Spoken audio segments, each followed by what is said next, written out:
This channel does not promote any violent, harmful, or illegal activities. All content provided by this channel is meant for an educational purpose only.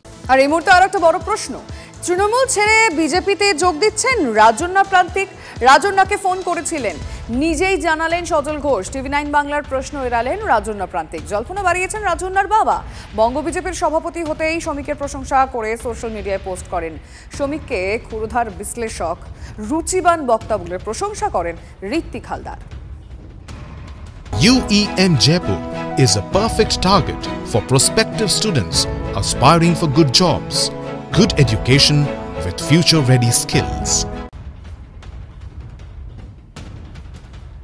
হ্যাঁ, আমি phone করেছিলাম, এত টিভিতে কান্নাকাটি করছিল, ওর সঙ্গে আমার পূর্ব পরিচয় ছিল।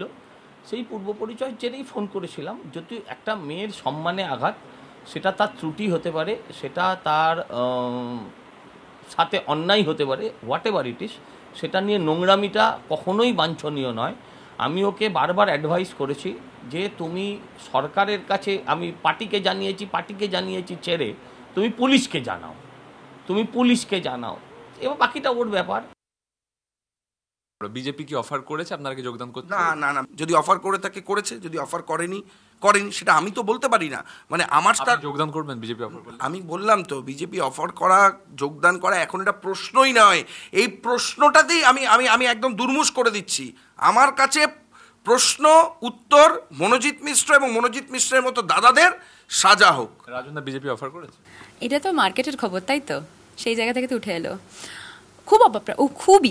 খুবই অপ্রাসঙ্গিক, খুবই ভীষণ। মানে এই মুহূর্তে দাঁড়িয়ে এটা তো হতে পারে না যে আন্দোলন করছি, বিরোধিতা করছি মানে বিজেপি, সিপিএম, কংগ্রেস। প্রশ্নটাকে অপ্রাসঙ্গিক নাল অ্যান্ড ভয়েড করে দিন। কেউ একজন বলেছেন যে আমাদেরকে ফান্ডিং করা হচ্ছে বা আমাদেরকে কোনো অন্য দল থেকে সাপোর্ট করা হচ্ছে। এটাও স্পেকুলেশন। পেট্রোল পাম্প অফার করা হয়েছে, আমার বাবার 8 কাঠা জমি দেওয়া হয়েছে বিজেপি থেকে, তাই জন্য নাকি আমরা বিজেপিতে যাব। এগুলো সব ভুয়ো তথ্য এবং সব মিথ্যা। এখানে খুব কিছু মন্তব্য করার নেই, এটা কারো ব্যক্তিগত ব্যাপার। ও অনেক ছোট, এখন অনেক ক্ষেত্রে ইম্যাচিওর। নিশ্চয়ই ওকে কেউ সুপরামর্শ দিয়েছে। প্রত্যেকে তো পলিটিক্যাল ক্যারিয়ার নিজের মতন হয় না, নিজেকে ডিসিশন নিতে হয় কোনটা তার জন্য ভালো, কোনটা তার জন্য খারাপ। ওর যদি মনে করে কোনো কিছু ভালো, সেটা ওর মতন করে সিদ্ধান্ত নেওয়ার অধিকার কমপ্লিটলি ওর আছে। দলের নেতার বিরুদ্ধে ধর্ষণের চেষ্টার অভিযোগ করে আতঙ্কে নেত্রী। চাপড়ায় দলেরই নেত্রীকে ধর্ষণের চেষ্টার অভিযোগ। বাকি 4 অভিযুক্তকে গ্রেফতার করলেও এখনও অধরা তৃণমূলের ব্লক সম্পাদক সুরজিৎ ঘোষ। মামলা প্রত্যাহারের জন্য লাগাতার হুমকি দিচ্ছে দলেরই একাংশ। হামলার ভয় বাড়ি থেকে বেরোতে পারছেন না, মেয়ে স্কুলেও যেতে পারছেন না। বিস্ফোরক অভিযোগ করছেন নির্যাতিতা নেত্রী। হুমকি আসছিল, তারপর দিনও। আচ্ছা, আমি একটা কথা বলতে চাই, কেউ যদি ক্ষমা চাইতে আসে, সে পুলিশের ড্রেসে তো আসবে না। ক্ষমা চাইতে আসলে সিভিল ড্রেসে আসবে, আর 4টে লোক নিয়ে আসবে। যেহেতু ঘটনার সত্যতা আছে, সে পুলিশ ড্রেসে এসে রীতিমতো আমাকে আবার ধমকায়। সকালবেলা আমাকে বলা হয় এরকম যে অভিযোগটা তুলে নিতে, আর এটা সমস্ত মিথ্যা ঘটনা, এটা আমাকে লিখিত দিতে হবে, সেটা ওরা ডিএসপি ম্যাডামকে দেবে, আর সেখান থেকে চাকরি বাঁচানোর একটা চেষ্টা। যিনি আপনাকে এই অভিযোগ প্রত্যাহার করার জন্য আপনার বাড়িতে এসেছিল, তিনি কি আপনার দলেরই?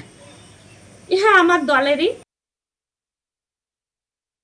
14 বছর যে তৃণমূলের শাসন চলছে, সেই শাসনকালে যদি অত্যাচার বলা যায় তৃণমূলের পক্ষ থেকে, তার নেতৃত্ব দিয়েছে এই টপি ঘোষ। যতদিন তৃণমূল কংগ্রেসের অমৃতরাস পান করে উনি তৃণমূলের দায়িত্ব পেয়েছেন, সম্পাদকের দায়িত্বে আছেন, একসময় বুথ সভাপতির দায়িত্ব ছিলেন, তখন থেকেই এই ব্যবস্থা চলছে। যতদূর আমার কাছে খবর আছে, ওখান থেকে একটা পার্সেন্টেজ ওনার কাছে আসেন। নির্যাতিতাকে মামলা প্রত্যাহার না করার পরামর্শ দিয়েছেন মন্ত্রী শশী পাঁজা।